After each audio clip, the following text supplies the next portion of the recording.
O Arjuna, I am the Self, seated in the hearts of all beings. I am the beginning and the life, and I am the end of them all. I am the Spirit who lives in the depths of the soul of every creature. And he continues by saying, of all the creative powers, I am the creator. Among the forces of vitality, I am the life.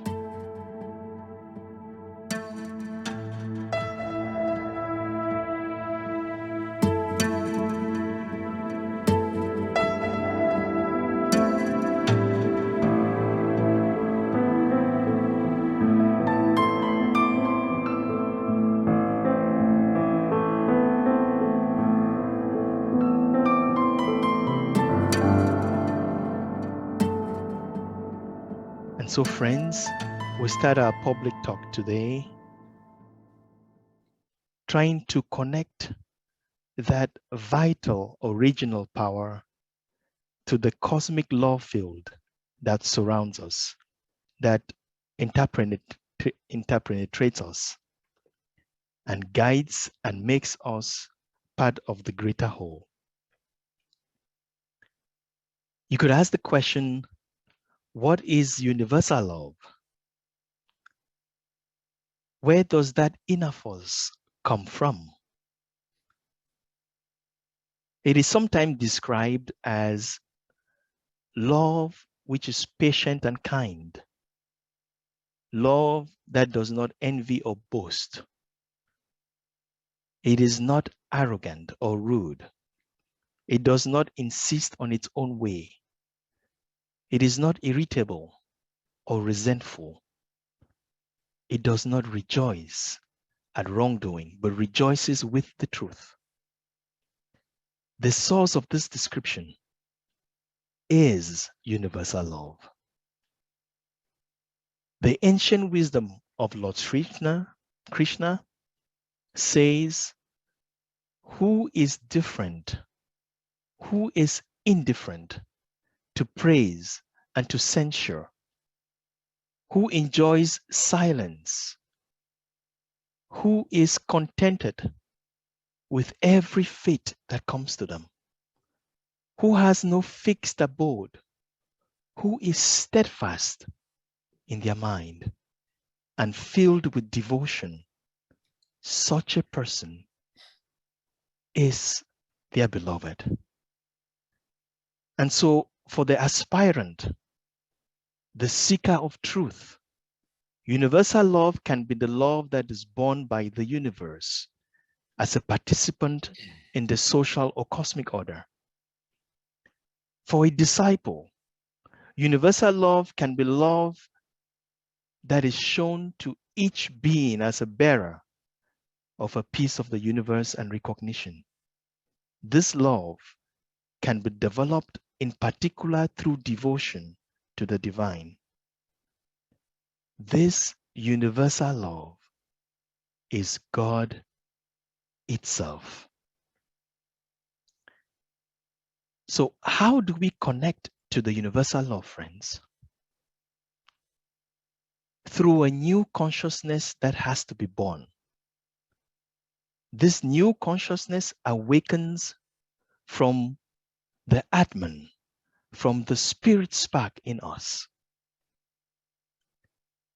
With the help of the new consciousness, our entire system can be connected increasingly in strength, in vitality, and radiance to this universal love. We can join the shoreless waters of Akshara, where the living water of love flows. Listen to the guidance of Krishna. Listen to the inner calling and power which gives us the wisdom and the strength to continue connecting to the seven worlds, to the seven helping chords of love, to the seven sounds that transform our being.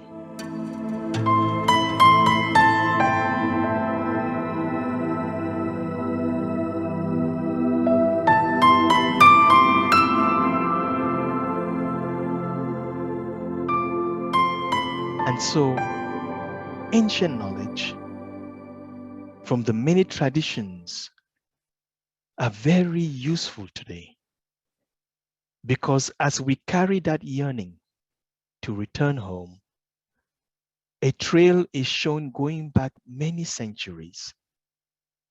How to and why to. A witness of this inner transformation is documented in many writings. We are reminded, for those who are ready, to return to the imperishable, to the indestructible one. It is called by many names, and yet we sense it is in our being as a gift of life to accomplish.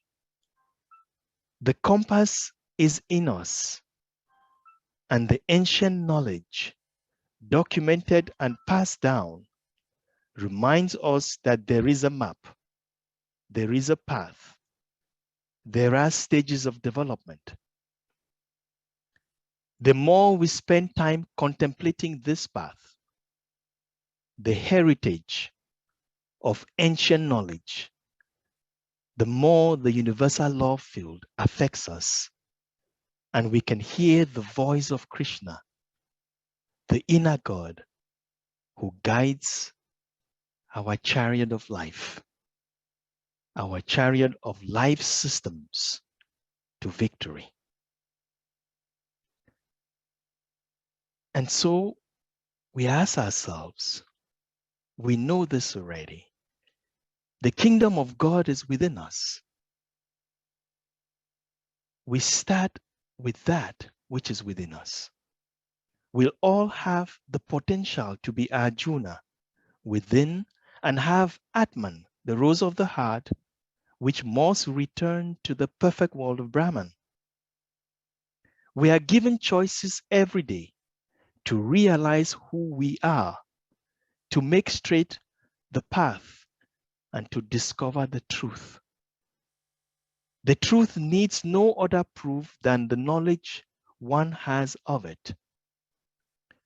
If we ourselves do not recognize such knowledge, it is of great value to consider reading the works of the sages who have perceived the truth and teach us the way by which we ourselves can obtain this knowledge, which is the ultimate object of human existence. The sages teach us to listen to the voice of Krishna, the inner spirit, to allow us to penetrate the truth. A new soul has to be born. We have to allow for the birth of a new soul, which will listen to the inner spirit, Krishna, and gain strength to walk the path of return to the kingdom of God. This new soul is born out of the cooperation with the earthly soul that has to decrease in its influence and direction in our life. The earthly soul has to yield to a new astral fullness, to a new force that permeates the world and awakens and nourishes the new soul.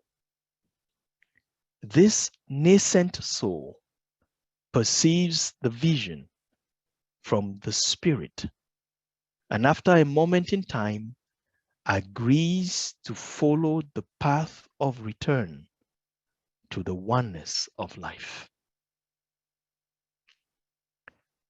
A new astral force enters our being, enters a space in us called our respiration field. This new astral force allows us to breathe in a new light powers and with possibilities. To the extent that we yearn to return to the union with the One, is the extent that this possibility is given us to rise from that nature of perishability to the region of the truth. Then we are able to connect to the universal logos, to the calling light and power that has always existed and which calls all of life from thousands of years to return home. We then join the seekers of the light, who not only have heard of the truth, but have become the truth. They bear witness to the truth and lived with their fellow human beings continuously, demonstrating in their very life the truth itself in human dimensions. They shine the light in the darkness of human existence and remind all seekers of the secret of their existence. They bring the message of the light, the message of the ancient knowledge, and make it wisdom of today. Living in the now, demonstrating its reality in the now.